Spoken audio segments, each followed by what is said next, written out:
Oi gente, tudo bem? Aqui é o Leonardo do Mind the Headphone e hoje eu vou explicar para vocês o que é impedância. Eu já fiz um vídeo falando sobre isso, sobre especificações de fones de ouvido, Eu falei nele sobre basicamente todas as especificações relevantes, só que como eu juntei todas, acabou sendo um vídeo bastante longo, tem mais de 20 minutos, então eu queria agora fazer uma pequena série em que eu explico em vídeos separados cada uma dessas especificações de uma forma mais prática e condensada. E a primeira que eu escolhi para falar foi impedância. De acordo com várias fontes, impedância é a oposição que um circuito faz à passagem de uma corrente quando uma tensão é aplicada. Agora, traduzindo isso para termos um pouco mais simples, é como se fosse a resistência que um circuito tem em relação ao sinal que ele está recebendo. É como se fosse, por exemplo, a resistência do ar que um veículo encontra quando ele se move. É uma natureza física de um circuito que sempre vai existir. E a questão é que esse circuito, ele, como eu falei, ele resiste a esse sinal, então ele apresenta uma dificuldade maior ou menor para esse sinal passar. A bobina de um alto-falante meio que nada mais é do que um circuito, então ela vai ter essa resistência maior ou menor.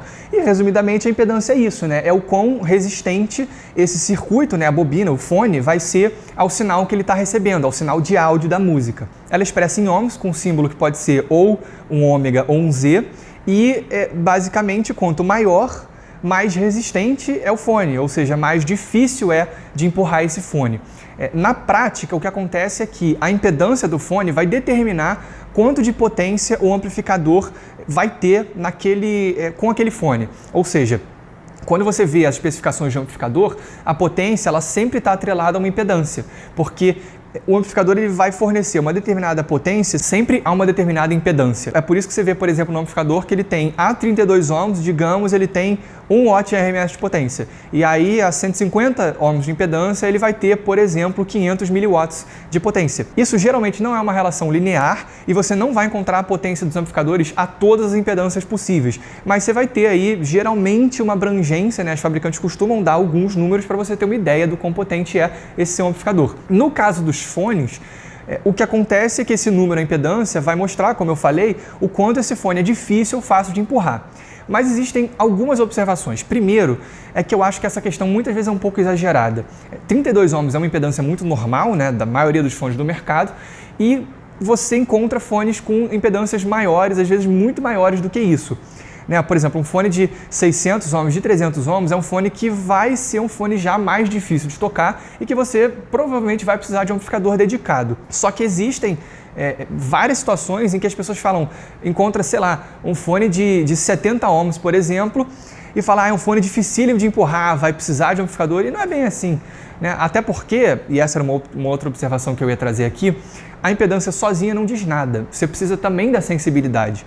Um fone pode ter uma impedância altíssima, ou seja, em tese ser um fone difícil, mas ter uma sensibilidade muito alta. E essa sensibilidade muito alta vai fazer com que ele não seja necessariamente tão difícil de empurrar. Da mesma maneira, existem fones que têm uma impedância baixa, tem alguns da Hi-Fi Man que, se eu não me engano, tem por volta de 50 ohms, que é pouco, só que a sensibilidade é muito baixa, Tá na casa aí dos 89 decibéis, 90, 91. Então, apesar da impedância baixa indicar que é um fone mais fácil de empurrar, a sensibilidade faz com que não seja. Então, a impedância, resumindo, nunca tem que ser vista como uma especificação isolada, Você tem que ver também a sensibilidade para poder ver se esse fone é fácil ou difícil de empurrar. Outra observação muito importante é que a impedância ela não é linear, é uma impedância nominal que geralmente é uma média da impedância sobre todo o espectro de frequências, toda a faixa de frequências a qual esse fone responde, porque a impedância varia de acordo com a frequência.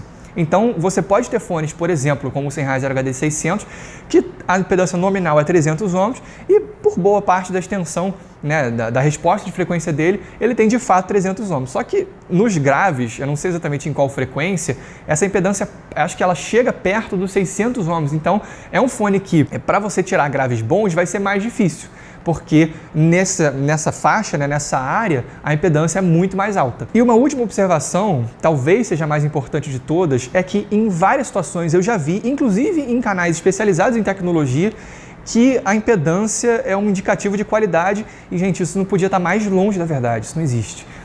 Esse fone é melhor que esse aqui porque a impedância é mais alta. Não, nada disso. A impedância é simplesmente uma característica que, como eu falei, vai dizer se o fone é mais fácil ou mais difícil de empurrar. Um fone nunca vai ser melhor do que outro porque ele tem impedância mais alta. Isso não existe. Até dá para dizer que uma impedância mais alta traz alguns benefícios em termos de qualidade de som, mas isso só seria relevante se você estivesse comparando dois fones absolutamente idênticos com impedância diferente. Porque beleza, né? Por mais que a impedância mais alta, como eu falei, possa trazer um benefício ou outro, é uma coisa muito insignificante perto de todas as características de um fone, né? Qual é o alto-falante, como é que é a carcaça, o projeto acústico, né? Os materiais, o formato. Então, não é a impedância que vai fazer um fone ser melhor ou pior que outro. O que não falta no mercado são fones sofisticadíssimos de impedância baixa, né? E fones simples com impedância alta. Então é isso, gente. Eu espero que eu tenha deixado esse assunto mais claro para vocês. Eu vou fazer mais vídeos como esse, né? Falando de outras especificações, sensibilidade, resposta de frequência, toda essa coisa. Eu vou deixar linkado aqui em cima esse vídeo que eu falei para vocês, né? Em que eu falo sobre todas as especificações e também o guia Mind the Headphone, né? Que é um guia que eu fiz em que eu tentei passar todo o meu conhecimento sobre fones de ouvido e lá eu falo em mais detalhes sobre a impedância. Então é isso, gente. Eu espero que vocês tenham gostado. Se vocês tiverem gostado, clique no botão de like. Se vocês tiverem gostado muito, se inscrevam no canal. Um grande abraço.